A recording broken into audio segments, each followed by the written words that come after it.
Welcome back to yet another episode of Bear Engines.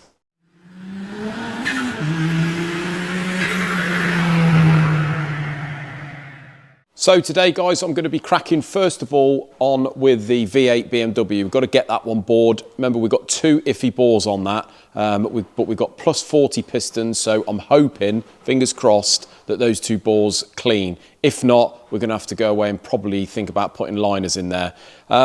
But before that, I'm going to head in the office for about 2.5 hours. It's fairly early in the morning. I have got speed awareness courses. Got done for speeding about a month ago, unfortunately. So let that be a lesson. Do not speed. Follow the rules, guys. Else you've got to spend 2.5 hours in your office letting some guy tell you the rules that you should know already. Anyway, I'm going to head in there. Then we're going to get back out, do the V8. But we've got plenty on today. Right then, guys. First job of today. You can see that the V8 Rover block is on the boring bar. And I have bored one bank of 4. I've took them out to 40 thou. You can see we've got the new pistons here. These are a 10.5 to 1 ratio, so we might have to do a little bit of customization to get them down slightly on them. You see I'm on my second bore on this bank.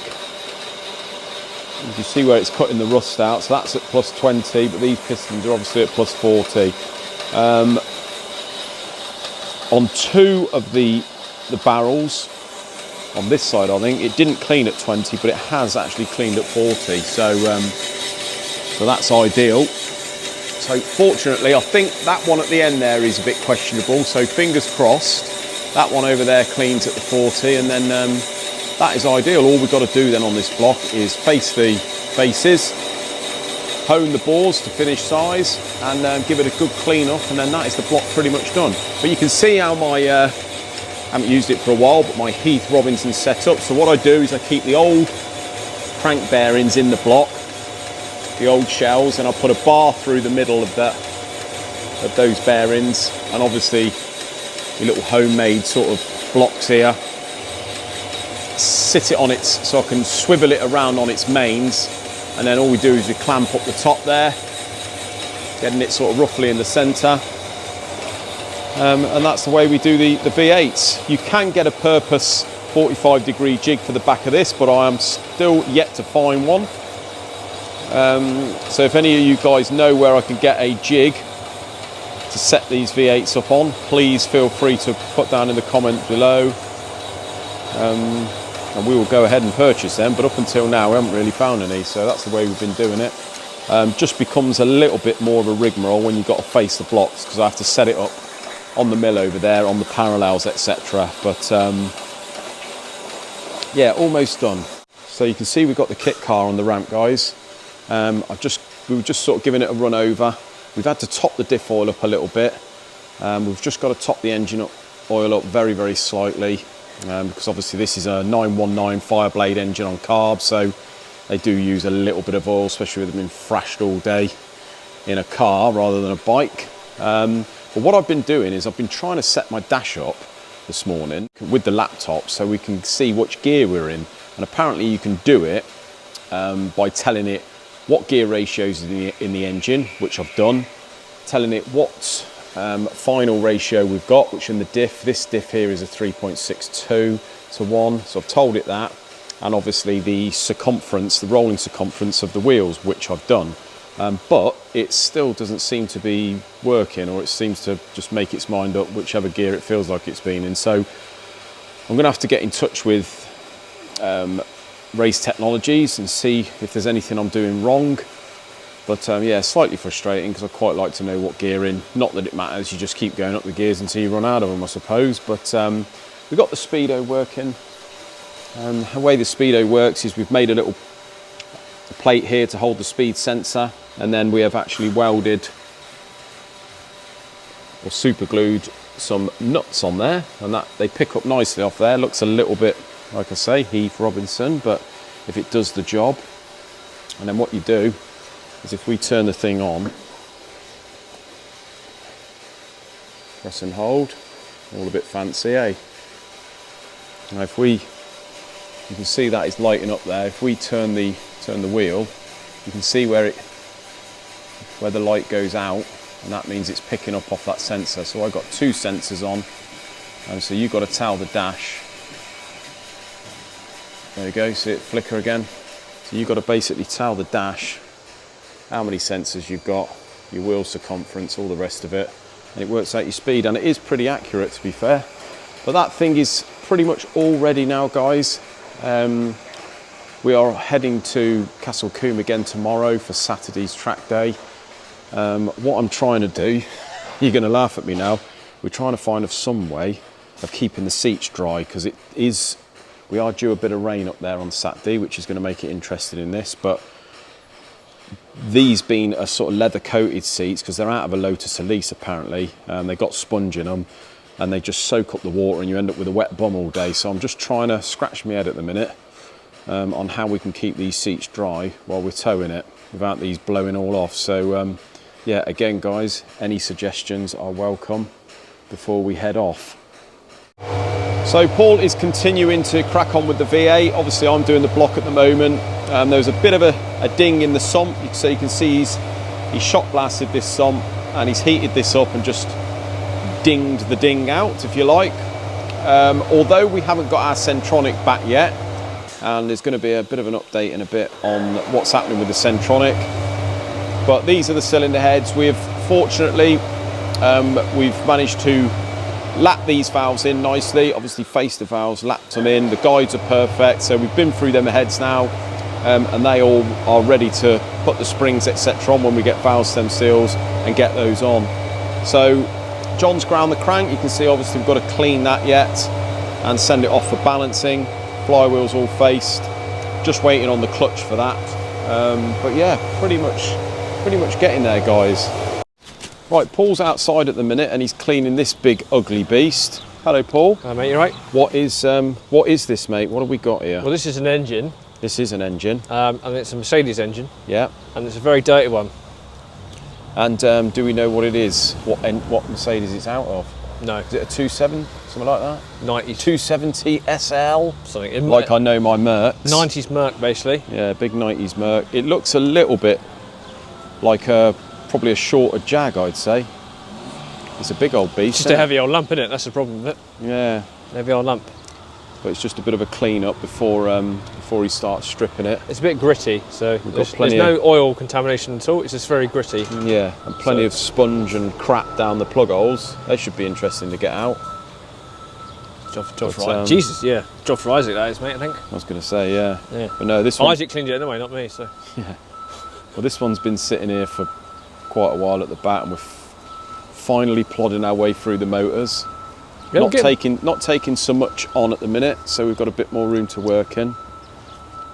But yeah, so get this one clean, get the head off it, get the sump off, and see what disasters we find inside, Paul. I reckon it'd be right. I'll just need a refresh. Yeah. It's coming out of a restore car, isn't it? So what's the worst going to happen? Exactly. Mark my words. What's the worst going to happen? What's the worst that can happen? Right then, guys, it is now Friday. Very excited. We are leaving very shortly to go up to Castle Combe. The weather, although not too bad here at the moment, looks a bit of a disaster tomorrow. But we have got a full tank of fuel in the kit car. We've got a jerry can, 20 litres, full. And Isaac's coming up with me. We've got 2 sets of waterproofs each, and we are intending on being out all day in that car, come rain or shine. So should be good fun, pretty interesting. If any of you guys are popping down to say hello, we'll see you there. If not, we'll do a bit of footage and we'll stick it in a video to come. But anyway, guys, today's thumbnail and title, we are in a little bit of a predicament. Now, I'll be honest with you, believe it or not, I haven't been in this predicament before, but today,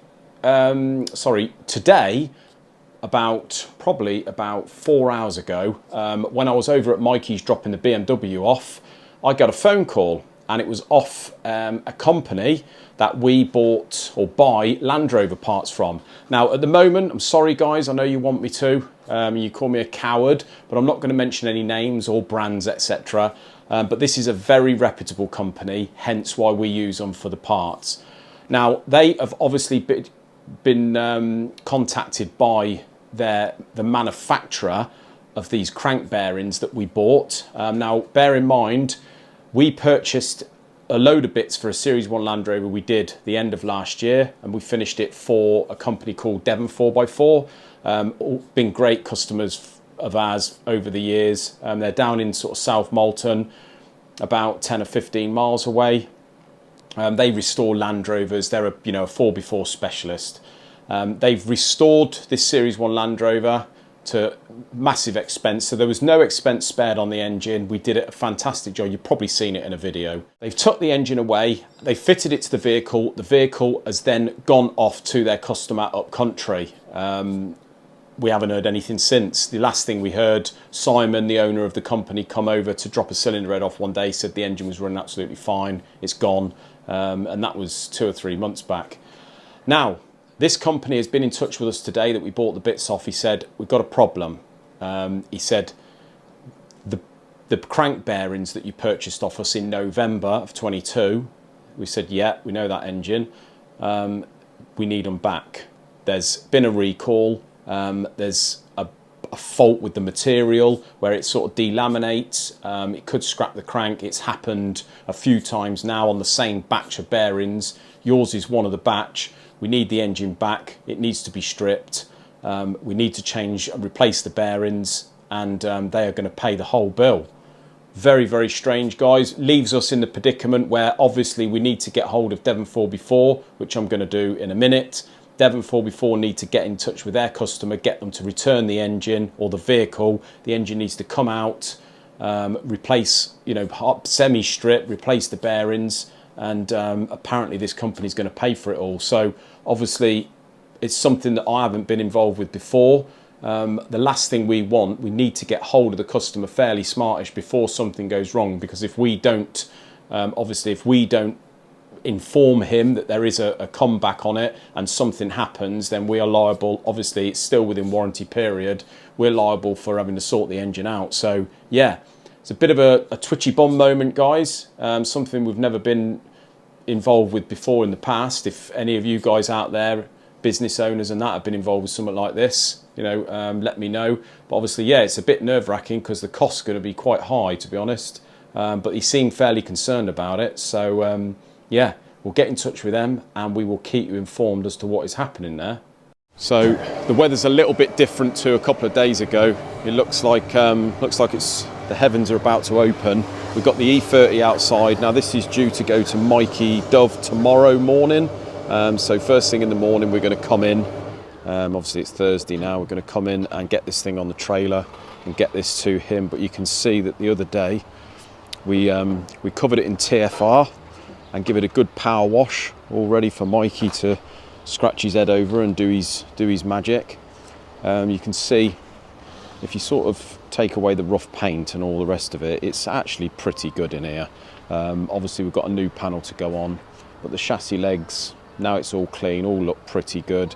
We're going to do a bit of bracing, so from the turret to the inner wing, brace all there, obviously take all the brackets off. Suspension will all come off afterwards anyway.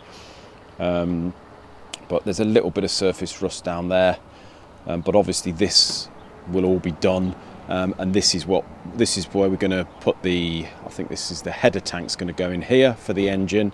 So we're going to sort of keep the wings all nice and free and clear, make it all minimalistic once we've got the M3 motor in.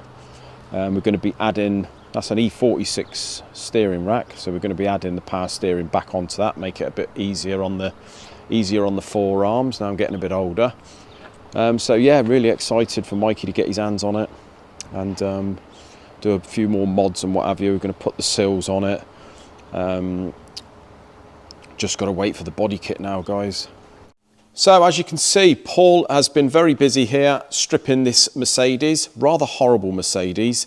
Now first inspection, basically the reason we're getting in amongst this engine, I think it was smoking, it was using oil, it was tired. It's an old Mercedes. The car is actually being restored by Classic Car Clinic. Good customer of ours, absolutely fantastic job they do. Obviously they just bought the engine here, want us to go through it and obviously make sure it's all good internally and externally. It's got to look nice, because mark my words, if it's not nice, it's going to stand out a country mile on their work. So yeah, we've got it apart. Haven't got the sump off yet, we've just got the head off. as you can see, first inspection, there isn't actually hardly any bore wear in there, believe it or not, but the rings have definitely give up the ghost, and that has been burning oil quite considerably. You can tell by the piston crowns.